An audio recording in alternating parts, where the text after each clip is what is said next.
up guys? Yo! Okay mga instan. Yan, dagat.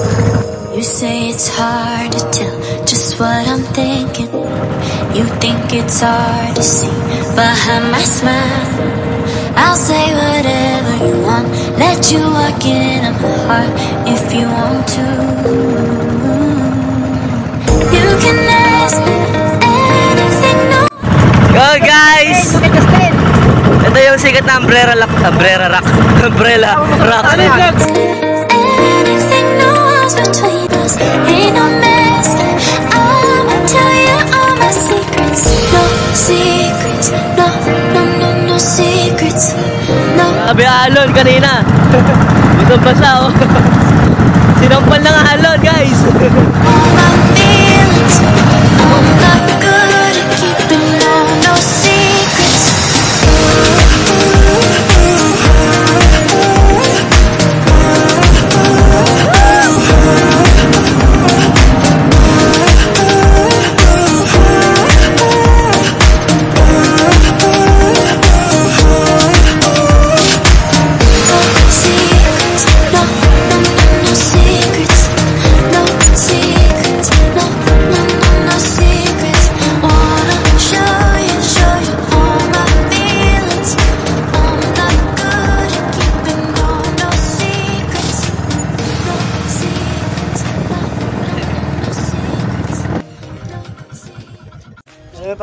Pawit ko smart. Hindi pa mali naman.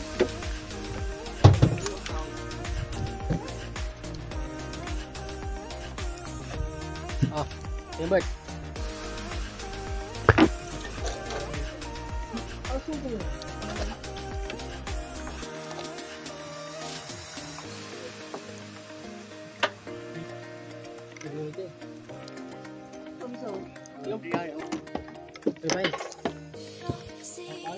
Kulang to.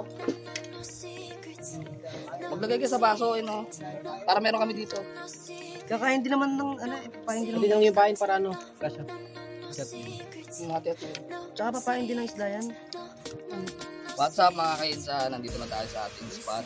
So yun, subukan natin dito manghuli. Sana ngayon, hindi na tayo. Okay. Balitaan namin kay mamaya mga kainsa. You walk in my heart if you want to. You can ask me anything, no walls between us, ain't no mess. I'ma tell you all my secrets. You can. So ayun mga kainsan, hindi lang namin naipakita sa inyo yung proseso ay na, pero ngayon ay tinitignan na ni Insan Janbert o Uncle Janbert ang kanyang pamingwit kung meron na bang nahuling layalay ano. So may makikita nyo ako dyan. Ayan, tamang laglag lang ng pamingwit. At ayun, nakahuli si Insan Mark o ang aking kapatid ng tinatawag na isdang papakol. So ang papakol ay ang isdang grabe sa tigas ng balat nito, ewan ko na lang, pero napakasarap ano, mga kainsan. At ayan ang kanyang itsura sa malapitan. Maliit pa lang yung isdang na yan, pero pag lumaki yan talagang napakasarap naman ano. At may kita niyo sa puntong ito no, talaga namang hirap na hirap tanggalin si Insan Mark, pero kayang-kaya niya yan. So ayun na mga kainsan, si Uncle Noel naman ang nakahuli ng isda. So ayan yung isdang tinatawag na lapu-lapu, kulay orange na yan. So napakasarap niyan ano. At pagdating sa city niyan, grabe ang presyo niyan, napakamahal. Dito lang yan mura guys.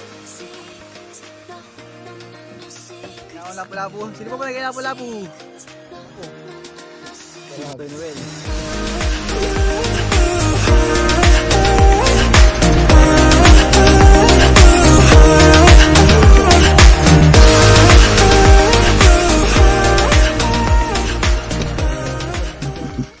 At ayun na nga mga kainsan, sa nakikita nyo, grabe kumakahina ng pamingwit tong si Insan Arman. Mukhang may huli, grabe guys. Tingnan natin kung anong kanyang huli.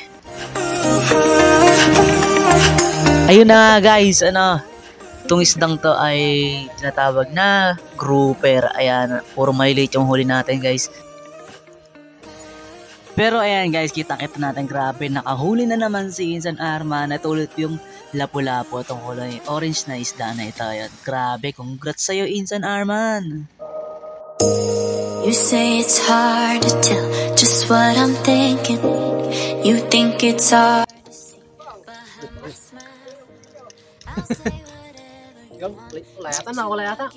At sa puntong ito mga kainsan, kung inyong mapapansin yung kulay itim na yan sa tubig ay nakahuli si Uncle John Bert ng papakol ulit. Ayan, talaga naman, napakagagaling. Samantalang ako wala akong mahuli-huli. Atsu! Congrats sa inyo guys! Between us ain't no mess. I'ma tell you all my secrets. No secrets. No, no, no, no secrets. So ayun na guys, kwento ko lang dito sa dalawang to. Dalawa silang umihigit ng sabay ng kanilang tanse. Ang akala nila ay parehas na silang may nahuli. Yung pala, nagbuhol yung tanse nilang dalawa dahil sa nahuling isda ni Insan Mark, yung lapu-lapu. Ang akala ni Insan Arman ay sa kanya na yung nakahuli.